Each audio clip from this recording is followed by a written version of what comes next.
Fala, gente! Estamos aqui mais um dia aí trazendo para vocês conhecimento. A gente está lendo a própria sabedoria.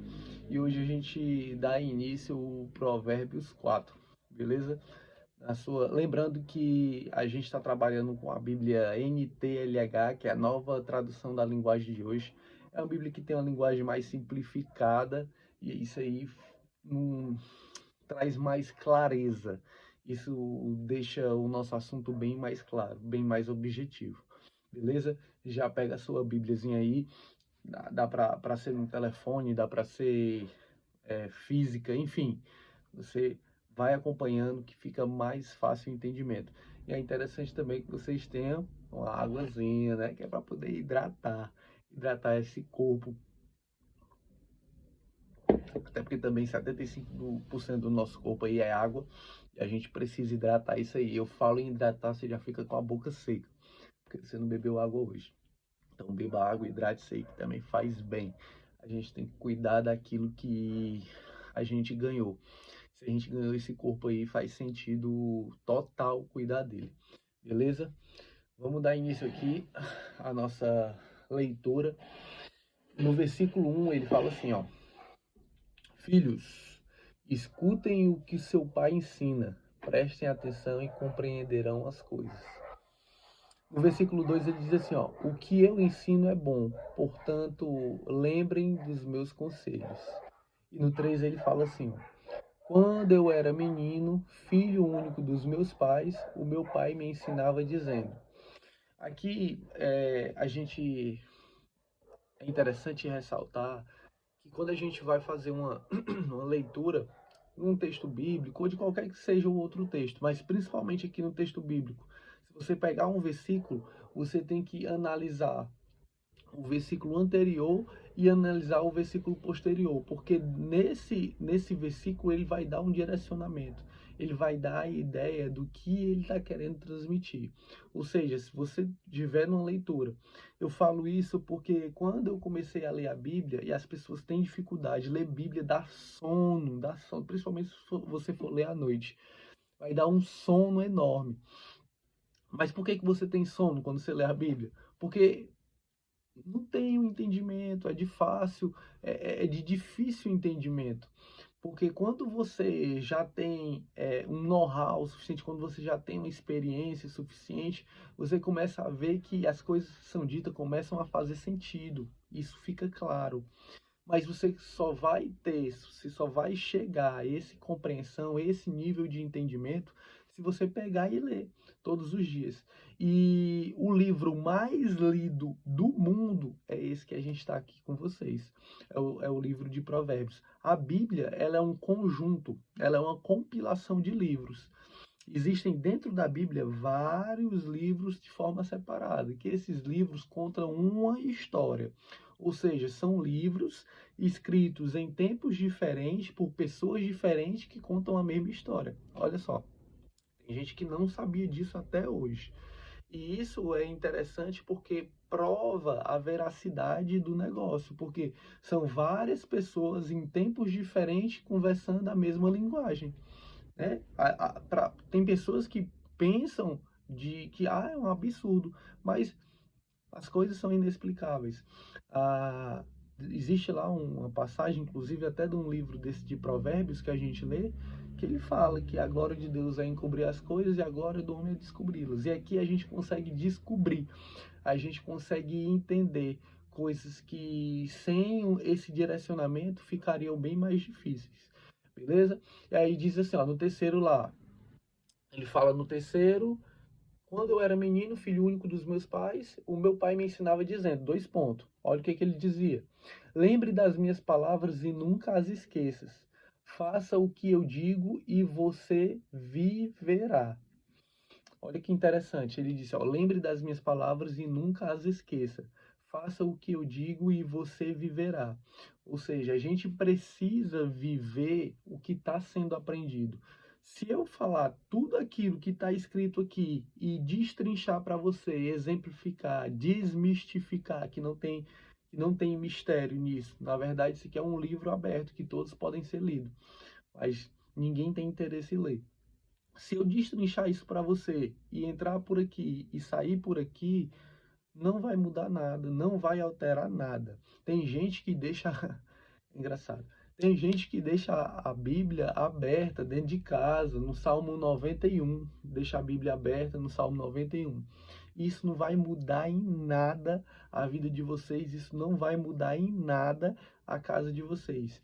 O que edifica a casa são pessoas, são comportamentos. Se você tiver a Bíblia aberta dentro da sua casa, e ninguém tocar naquele negócio e ninguém praticar aquilo que está dentro, ela vai ser só um livro. Preste atenção no que eu estou te dizendo. A Bíblia, ela é só um livro. Ela é só um livro. Mas, se você pegar esse livro, ler, entender, colocar dentro do coração e praticar, aí você vai ser o livro vivo que vai ser lido pelas outras pessoas. Olha a complexidade. Na verdade, olha a clareza que eu estou dando para vocês. A Bíblia é um livro físico, mas ela é só um livro, é apenas um livro. Mas se você ler, entender, colocar no coração e praticar, você vai ser a Bíblia. Você vai ser a palavra viva. Você vai ser o livro lido por todas as pessoas, porque a sua vida vai mostrar aquilo que está escrito. Cara, que clareza enorme. Eu poderia desligar isso aqui agora e acabar que isso aqui já serviu para você. Se você ler, praticar e viver, as pessoas vão começar a ler a sua vida. E a sua vida nada mais é, nada menos é do que a própria Bíblia. É a Bíblia em pessoa, caminhando lá. Eu entrei em discussão, acho que até contei essa história para vocês. Um irmãozinho aqui, ele é evangélico. E eu falei para ele dizendo que a minha vontade era que ninguém precisasse mais estar falando, sabe? Pregando para as pessoas. Eu não tinha interesse, a minha vontade não era mais que acontecesse isso. E aí ele ficou irado porque na própria Bíblia diz que é para a gente falar, é para a gente mostrar a palavra, é para a gente conversar a palavra. Só que ele não entendeu o que estava por trás daquilo que eu desejava. O que eu desejava era que a própria pessoa fosse a Bíblia, a própria pessoa fosse a palavra viva. E quando eu olhasse para essa pessoa, eu visse ali a palavra viva, eu visse a própria Bíblia se movimentando, a própria imagem ali de Deus se movimentando. Só por olhar a pessoa, só em bater o olho. Às vezes a gente vê muitas pessoas que, olha aí, a bateria deu 10%, mas a gente vai continuar aqui, vai dar tudo certo. A gente está só com 8 minutos de vídeo, mas a gente vai seguir aqui. Daqui a pouco eu pego o carregador para poder a gente não ficar sem a bateria. E aí eu observo as pessoas indo ou voltando, independentemente de religião, se é católico ou se é evangélico, enfim. Mas a gente não consegue ver a gente não consegue ter essa sensibilidade de conseguir sentir o aroma do próprio Deus. Porque a palavra, ela diz que nós somos imagem e semelhança de Deus. De fato, tem pessoas que a gente consegue olhar para elas e diz, cara, que pessoa maravilhosa. Isso é de fato a imagem e semelhança de Deus. Mas tem outras pessoas que a gente não consegue sentir isso. Porque a gente consegue ver a distância da tal pessoa para aquilo que ela deveria ser. Eu vou explicar para vocês para ficar mais claro.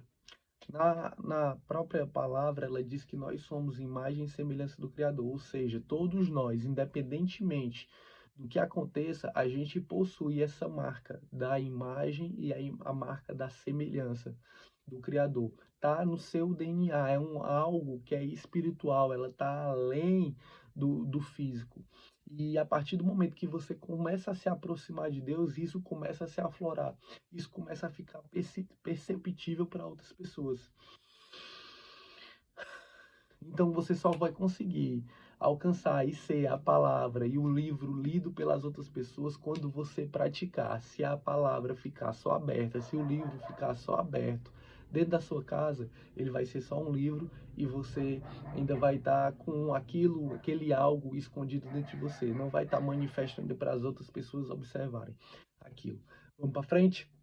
Bora para frente. Aqui ele diz assim, ó. Procure conseguir sabedoria e compreensão. Não esqueça nem se afaste do que eu digo. Olha aí. No 6 ele diz assim, ó: não abandone a sabedoria, e ela protegerá você. Ame-a, e ela lhe dará segurança. No 7 ele diz assim, ó: para ter sabedoria é preciso primeiro pagar o seu preço.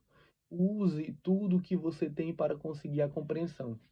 Em outra linguagem, ele diz assim, ó: venda tudo e compre sabedoria. Venda tudo e compre sabedoria. Pessoal, tudo tem um preço, tudo tem um pedágio, tudo você vai pagar um imposto. Tudo você paga um imposto. Você paga um imposto por ser bem-sucedido, você paga um imposto para ser a própria imagem e semelhança, você paga um imposto para ser o livro lido por todos, você paga imposto por tudo que você fizer na vida. E a sabedoria, ela cobra caro, ela cobra bem caro. O imposto dela é alto. Só que quanto maior o imposto, presta atenção, quanto maior o imposto, maior o bem que você adquire. Esses dias eu entrei, sabe, em parafuso, porque eu tinha feito um pedido aqui para a empresa e só de imposto veio mais de R$ 2.000. Presta atenção, eu fiz um pedido para a empresa só de imposto, para a mercadoria entrar no estado, foi mais de R$ 2.000. E aquilo ali é como se tivesse, eu detectei logo um bloqueio meu em relação a isso, porque é como se estivesse arrancando um pedaço meu. Eu estou pagando R$ 2.000 para a mercadoria só entrar, ou seja, está saindo do meu bolso algo que eu nem recebi ainda. Eu estou pagando de forma antecipada. Estão me cobrando um imposto e esse imposto é altíssimo, R$ 2.400. Eu nunca na minha vida tinha pagado um imposto tão alto na minha vida, R$ 2.400 é um imposto absurdo. Só que até então, o que me conforta é que eu pensei, né? Eu pensei na hora, eu disse, cara, um imposto, meu Deus, como é que eu vou pagar um imposto? Nem recebi a mercadoria ainda. Mas se você paga um imposto, o bem que você está recebendo é bem maior. Se você oferta esse imposto, significa que aquilo que você está adquirindo, aquele imposto é uma parcela só daquilo que você está adquirindo. Então, quanto mais alto o seu imposto, maior aquilo que você está recebendo. E até então eu procurei algo para me confortar em relação aos impostos. E eu percebi que quanto mais imposto eu pago, mais eu estou vendendo. Eu consegui instalar isso na minha cabeça para poder evitar toda aquela, toda aquela, como eu posso dizer, eu instalei isso na minha cabeça para poder ter um afago daquilo que para mim era horrível pagar um imposto. E aí quando eu comecei a pensar que quando eu oferto um imposto, significa que eu estou vendendo. Quanto mais imposto eu pago, mais eu vendo. Quanto mais imposto eu pago, mais eu vendo. Ou seja, eu comecei a gostar, na verdade, eu comecei a querer pagar mais imposto, porque se eu pago mais imposto, significa que eu estou vendendo, é óbvio, só vai se estiver voltando e assim o ciclo vai se alimentando. Então, foi interessante porque daí eu percebi a relação do imposto. Quando você vende tudo e compra sabedoria, isso aqui é um negócio que se você instalar isso no seu coração, você vai conseguir romper aí esse momento que você está. Se você vender tudo o que tem, comprar sabedoria, você vai mais longe. Você vai bem, bem, bem mais longe. Só que as pessoas não têm esse costume, as pessoas não têm esse hábito de comprar sabedoria. Elas não têm essa mania, porque elas não adquiriram isso dos pais. Entenda, quando você observa e vê seus pais comprando sabedoria, você vai replicar esse comportamento. E hoje, o que eu mais quero é comprar sabedoria. O que eu mais quero é pagar esse imposto. O que eu mais quero é pagar esse pedágio, para eu poder adquirir isso o mais rápido possível. E é uma coisa que você vai adquirir o conhecimento, mas você vai acessar a sabedoria. Aqui eu estou pagando um pedágio enorme. Aqui é um imposto altíssimo. Pessoal, abrir uma câmera dessa aqui e falar para vocês, uma pessoa que nunca fez um vídeo desse, é um imposto que você paga altíssimo, sabe? Você vai pagar um imposto altíssimo, mas isso tem um feedback para mim, isso tem um retorno para mim. E isso, esse momento que eu tenho para falar para vocês, é o momento que eu ganho, é o momento que eu adquiro sabedoria. Ou seja, é um negócio que vai e volta. Eu estou oferecendo, eu estou ofertando a vocês, isso aqui é o imposto que eu estou pagando. E depois vai ter um feedback. Depois tem um feedback. É tão interessante quando você começa a pagar esse imposto e quando você começa a receber aquilo que é dado como um retorno, depois você não vai mais ligar pelo preço do imposto, você não vai mais ligar a quantidade que foi colocada como um imposto. Ano passado, final do ano passado, eu dei de presente uma televisão para minha avó. Eu dei de presente a televisão. E dentro aqui do próprio livro que a gente está lendo, ele diz, né, maior é o que serve. E quando eu percebi a grandeza do que eu fiz, ela ficou surpresa quando eu dei essa televisão para ela. Não era aniversário, era um presente de final de ano. E aí quando eu fiz o vídeo, mandei para ela, ela abriu assim, ela regalou os olhos, ela não acreditava no que estava acontecendo. E aquilo para mim foi algo sensacional. Aquilo para mim é como se eu tivesse ganhando um presente. Cara, foi surreal. E depois que eu comecei a entender esse game do dar, esse game, esse jogo de ofertar, esse game de pagar esse imposto, agora eu quero estar pagando imposto direto. Agora todos os dias eu quero pagar imposto. Eu durmo e acordo querendo pagar imposto, porque todo imposto que eu pago, eu recebo algo em troca, e eu recebo muito maior em troca. Esse ano foi um ano que marcou muito a minha vida, porque eu dei um carro de presente para minha mãe. Eu paguei esse imposto, eu tive essa oportunidade de ofertar, de oferecer isso para ela. E certamente eu vou poder fazer muito mais, tanto pelo meu pai quanto pela minha mãe, até porque aqui mesmo, nesse livro que a gente está lendo, não em Provérbios, mas em outros livros, ele, ele diz que quem honra pai e mãe tem vida longa e prosperidade. Então, se você não pagou esse imposto ainda, se você não honrou de fato o seu pai e a sua mãe, honre, porque você está pagando um imposto e você vai receber muita coisa de volta. Você, a partir do momento que você honra, você recebe o triplo ou 10 vezes mais.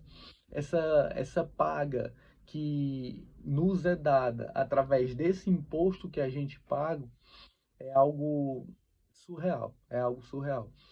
Talvez eu nem consiga descrever aqui a, o quão bom foi poder fazer isso. O quão interessante foi poder fazer isso. E se vocês tiverem essa condição de pagar esse imposto, paguem o mais rápido possível. Beleza? Vamos para frente. Aqui no 10 ele diz assim, ó: escute, meu filho, aceite o que estou dizendo e você terá uma vida longa. Eu lhe tenho ensinado o caminho da sabedoria e a maneira certa de viver. Se você andar sabiamente, aqui é no 12. Se você andar sabiamente, nada atrapalhará o seu caminho e você não tropeçará quando correr. Ou seja, quando você anda pelo caminho certo, quando você é guiado pelaquilo que é posto no seu coração, nada lhe atrapalhará. Presta atenção nisso aqui. Nisso aqui vai destravar muita coisa de você. Quando você tem a total certeza que você anda debaixo do seu propósito e que aquilo que você foi chamado, de fato, é aquilo que Deus quer para você, nada vai lhe atrapalhar. E você deixa de caminhar, você começa a correr.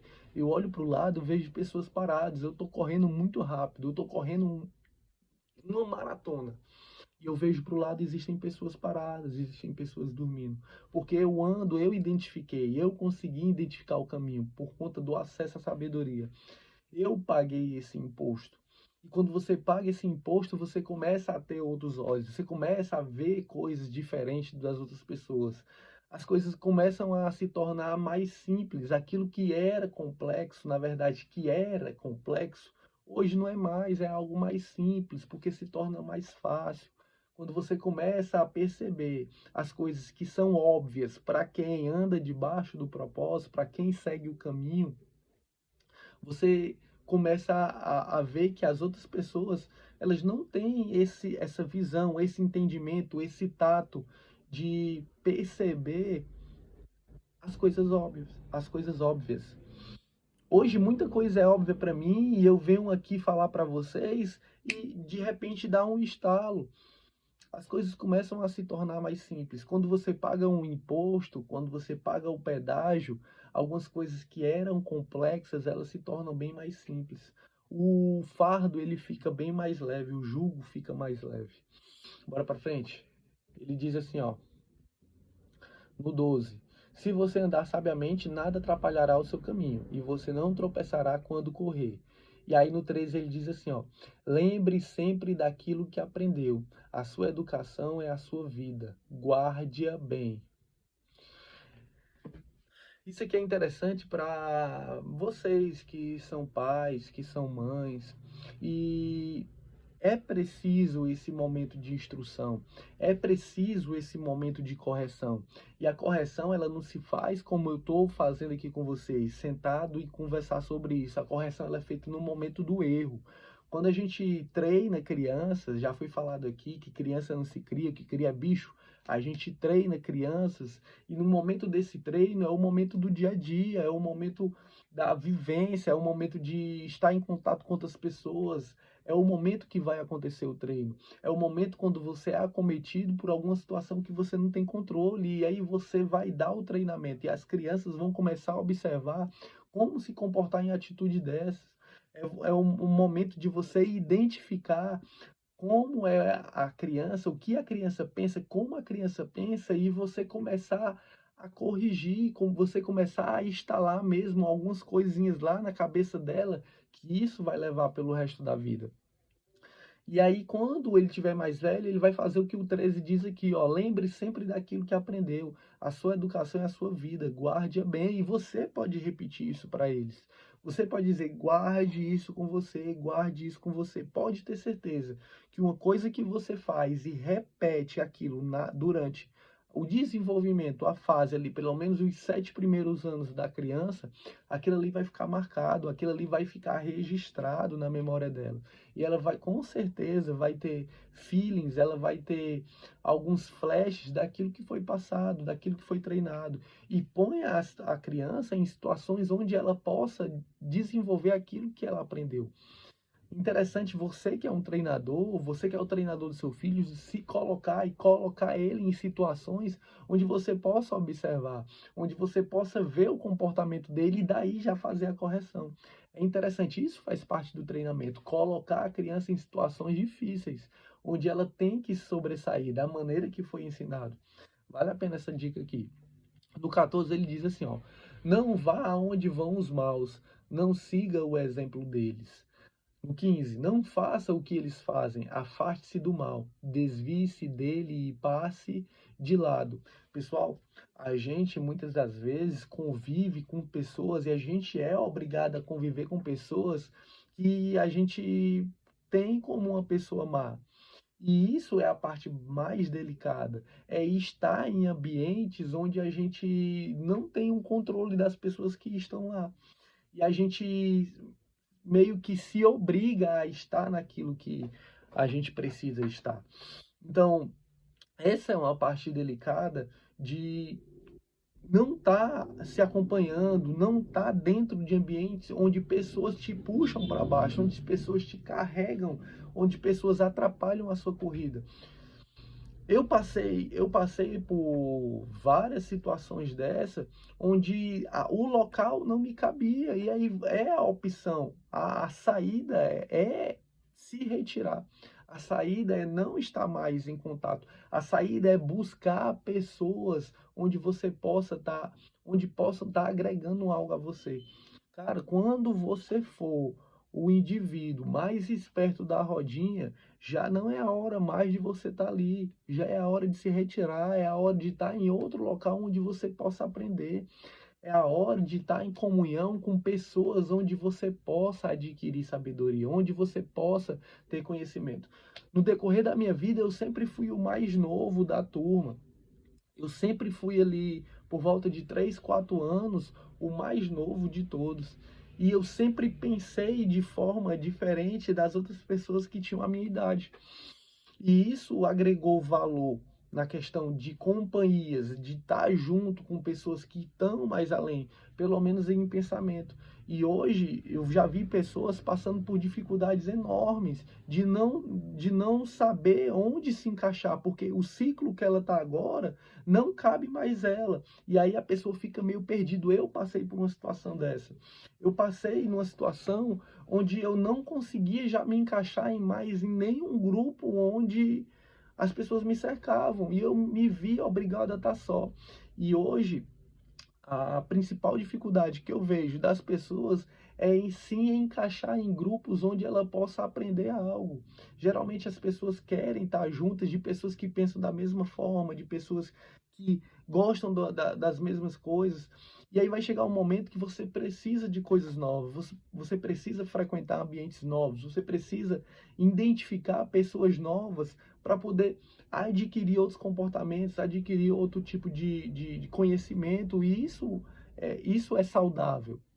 Então, quando eu me vi numa situação onde nem um ciclo me cabia, eu tive muita dificuldade, porque eu não queria dar um passo à frente, eu não queria procurar novos ambientes, e aí a gente precisa agir, a gente precisa, de fato, caminhar para lugares onde a gente nunca pisou. E daí você vai conseguir descobrir pessoas novas, você vai conseguir fazer network, você vai descobrir muitas opções e isso vai agregar valor. Então, se você estiver nessa fase de estar perdido dentro de um ciclo, chegou a hora de mudar, chegou a hora de frequentar novos lugares, chegou a hora de fazer novas amizades, chegou a hora de aprender algo novo.